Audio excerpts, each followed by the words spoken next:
Shalom, Israel. Today we're going to talk about the feast days, and the Sabbaths are determined by the moon. And on top of that, the new moon is the full moon. And I'm going to show you how to make a calendar according to the moon cycle. So the first thing I had to determine, what is a month according to the Bible? So I came to Exodus chapter 12, verse 1. And the Lord spoke unto Moses and Aaron in the land of Egypt, saying, this month, right here where it say month, month means moon. So this month shall be unto you the beginning of months. It shall be the first month of the year to you. So now I'm knowing that the first month is the new moon, and it's supposed to be the beginning of the year. And we know for a fact that the beginning of the year is called what? Abib.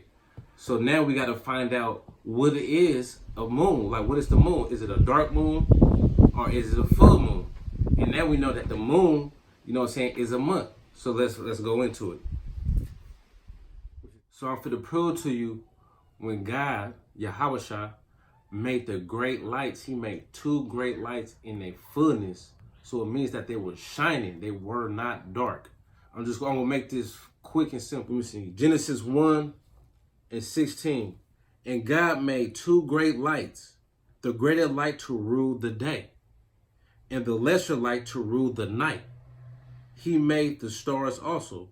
So he made two great lights. He made the sun to rule the day, and he made the moon, when it's shining at its full potential, to rule the night. And now we're going to go to the next one. 17.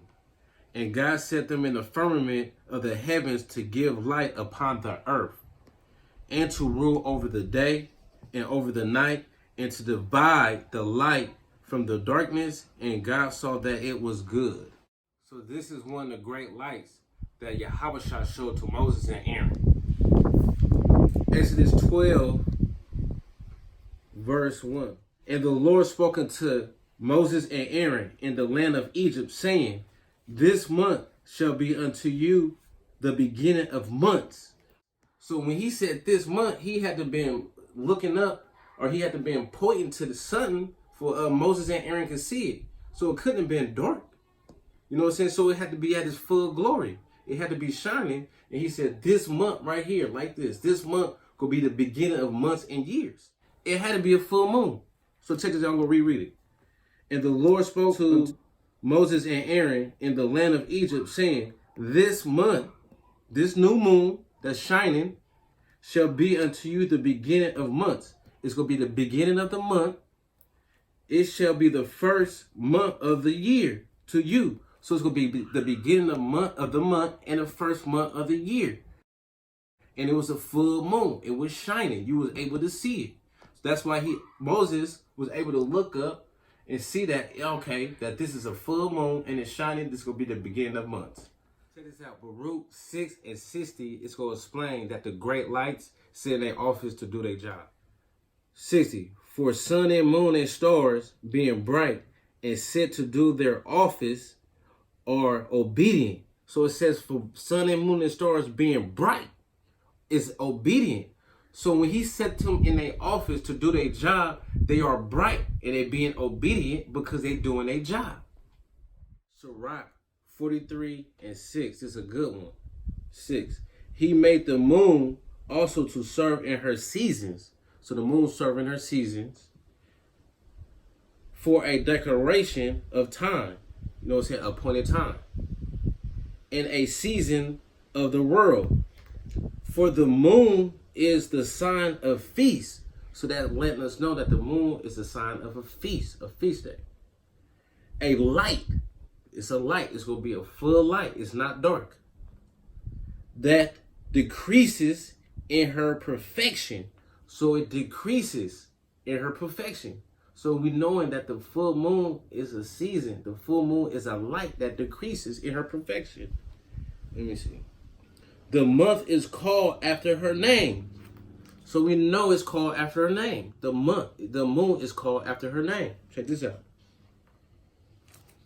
Increases wonderfully in her changing. So we know it changed. Being an instrument of the armies above. Shining. So we know it's shining. In the firmament of heaven. Now that we know that the new moon is a full moon and it's a light. It's not a dark moon. You know what I'm saying? From the scriptures that I just read. And so now we've got to find out how you make a calendar for we could determine all the feast days. So let's get into it. So I want you to go on your computer, right?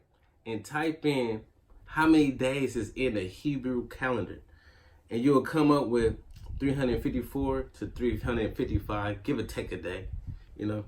And then I want you to type in how many days is in a month. It's not 31 days in a month.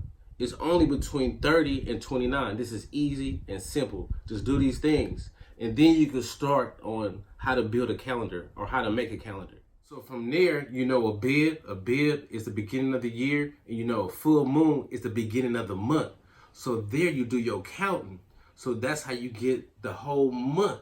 And you just Google, you know what I'm saying, the next full moon. And you'll get a perfect 30 or either 29 to 30 days perfectly each month, every month.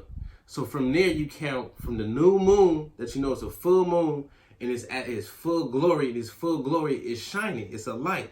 You count that full moon is one day. You know what I'm saying? But it's a feast day. It's not a working day. So that full moon is one day. Then you count from that one day 6 working days. And then you on the 7th day is your Sabbath. And you keep doing that. You keep doing that. It will come up perfectly. So now you know that the Shabbat will land perfectly on your Hebrew calendar that you remade or that you made. It's going to land on the 8th, the 15th, the 22, and the 29. Because now you know the full moon is just the beginning of the month. And it's a feast day, so you don't count that day. You count the next day. Because you said count 6 working days. And I will bring that out.